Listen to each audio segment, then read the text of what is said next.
My name is Amol Nirgudkar. I'm the CEO of Patient Prism, and I'm delighted to have Mitch Olan from Dental Care Alliance in our studio. So thank you, Mitch, for joining us on discussing all things DSO.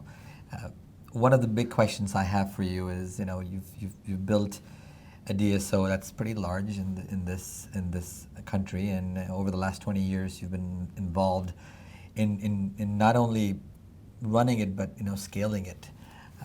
And so, what are the lessons that like when you sit down over a glass of wine and think about, I wish I had known this 10 years ago or 20 years ago when I started out. What are those lessons that you think people in your shoes that are 10 years behind you or 20 years behind you or who are starting out building a DSO? What kind of lessons that you've learned that you wish you had known then? I think a lot of what I wish I would have known would have come from having a mentor within the industry that's gone through some of these things, but or gone through building a business. And we've ramped up and grown at quite an aggressive pace over the years. And probably the greatest challenge was finding good people to grow along with you. Okay.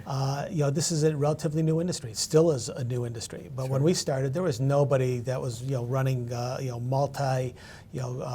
regional, multi-state groups. Sure. And to do that successfully, you have to have people with a certain skill set, but they also have to understand dentistry. Sure. And so hiring ahead of the curve for us was something that I wish I would have had a better handle on. Sure. We have great people within DCA. And we've always had great people within DCA. But as you grow, sometimes a position outgrows the capability of an individual. Sure. That doesn't mean that there is not room in the organization for them.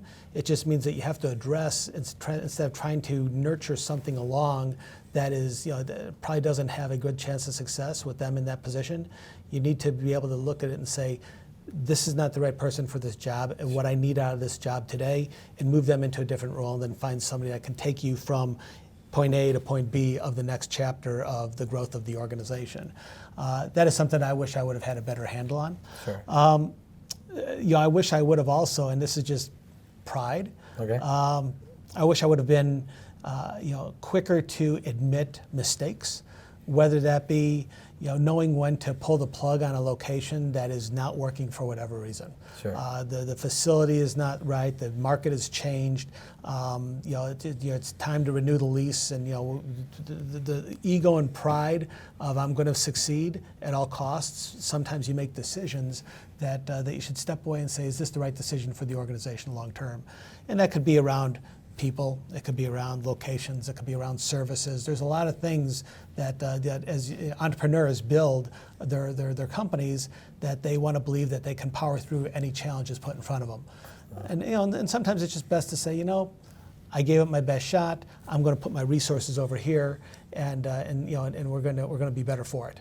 And I think that it is something that if there was somebody mentoring us along the way, I think we probably would have worked through some of those issues a little bit sooner and faster. Sure. Another thing, we're an affiliator. We have grown primarily through affiliation, Sure. whether that be individual practices, small groups, large groups. Sure. DCA is probably been one of the more successful, if not the most successful, at integrating in groups. Sure. The consolidation of the dental space is happening very rapidly. Sure. There's a lot of groups out there that they hit a wall. They don't want to do it on their own anymore for whatever reason. They want Sure. to join a large organization, and we've been very successful in bringing them in. But one of the things that probably didn't give enough credit to was the different philosophies or cultures within those organizations, and Sure. what it would take to move them in the right direction together. It takes time.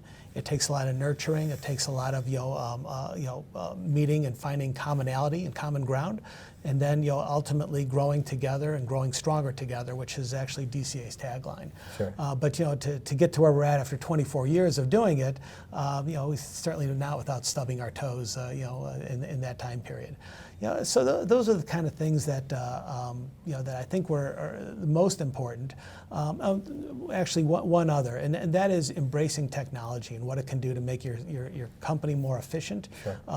And looking at ways that you can integrate in technology that differently than you might have done it in the past. There's so many things changing so quickly that if you don't go and stay on top of what is happening within the marketplace, you could very easily find something that's been around for 3-4 years that would have made your life a lot easier.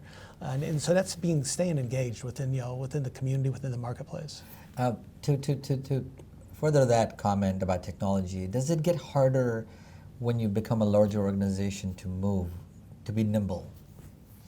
It definitely gets harder. I mean, I liken it to it's a lot easier to turn a speedboat than it is an aircraft carrier. Sure. That doesn't mean you can't turn the aircraft carrier. Just it's a longer process. You have to there's a lot more steps involved. There's a lot more people involved. But hopefully the aircraft carrier's got a lot of systems in place and processes in place that sure. It's going to be able to to make the turn. But it's you can't pivot as quickly as when you're a small organization. But do you wish you could have moved on some projects or some quickly so that you could have gained more market share or gotten a deal together? But sometimes because the organization got large, did you struggle in terms of making sure that you got the right information from the right people at the right time? I think that's it's any organization that's growing at a rapid pace deals with that very challenge. And you got to at some point say, I've got enough information, I'm going to make a decision. Sure. And then live with that decision and don't regret it. Sure. You can come back and revisit it and say, okay, I made the wrong decision, and a year from now and come back and revisit it again. Sure. But you live with that decision. But you got to make a decision. Just letting it sit out there and keep on kicking at it makes no sense.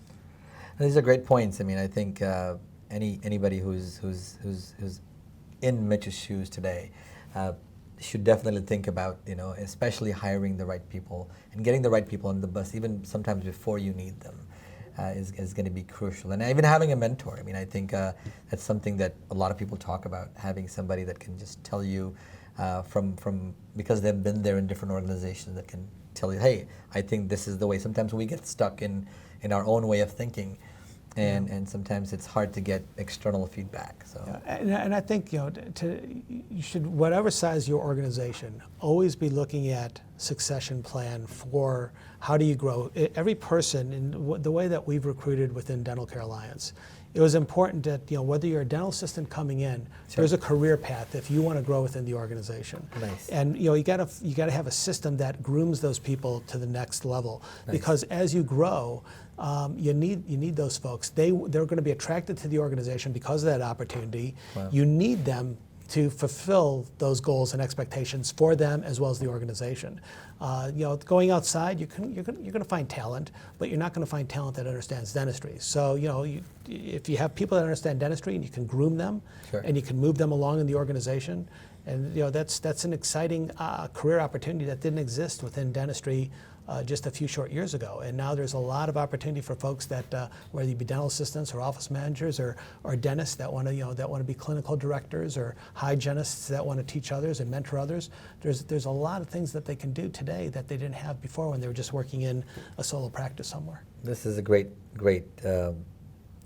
point where we should end on, because I think once you give people the path to progress, you're going to be able to attract and retain the best people in your organization. So thank you so much for this discussion. My pleasure. Thank you.